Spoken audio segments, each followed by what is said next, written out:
আসসালামু আলাইকুম, আমি সাজু মাহমুদ। তো দেখতে পাচ্ছেন সকাল সকাল খাঁটি খেজুরের গুড় উৎপাদন করা হচ্ছে রাজশাহী অঞ্চলে। আপনাদেরকে একটু দেখাই আমি। এই খাঁটি খেজুরের রস থেকে আপনার গুড় তৈরি করা হয়। আপনারা দেখতেই পাচ্ছেন প্রায় 2.5 থেকে 3 ঘন্টা জাল করার পরে এই গুড়গুলো কিন্তু আমরা তৈরি করে থাকি। এই গুড়গুলো আমরা বিগত 4 থেকে 5 বছর ধরে সারা বাংলাদেশে পাঠিয়ে দিচ্ছি, সারা বাংলাদেশের বিভিন্ন জেলা এবং উপজেলা পর্যায়ে। তো যারা নিতে চান তারা অবশ্যই আমাদেরকে জানাবেন।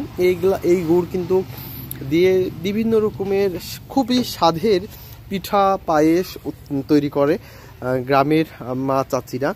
এই জন্য সবসময় খেতে চাইলে ভালোটাই খাবেন এবং খাওয়ার চেষ্টা করবেন। দেখতেই পাচ্ছেন আমরা যেহেতু নিজ হাতে তৈরি করে থাকি খাঁটি খেজুরের গুড়গুলো, এর জন্য আপনারা ইনশাল্লাহ আমাদের কাছ থেকে নিলে আমরা সর্বোচ্চ ভালোটা দেওয়ার চেষ্টা করব এবং চিনি মুক্ত যেটি গুড় আমরা তৈরি করে থাকি সেটি কিন্তু দেওয়ার চেষ্টা করব আপনাদেরকে। তো সবাই ভালো থাকবেন, সুস্থ থাকবেন। আল্লাহ হাফেজ, আসসালামু আলাইকুম।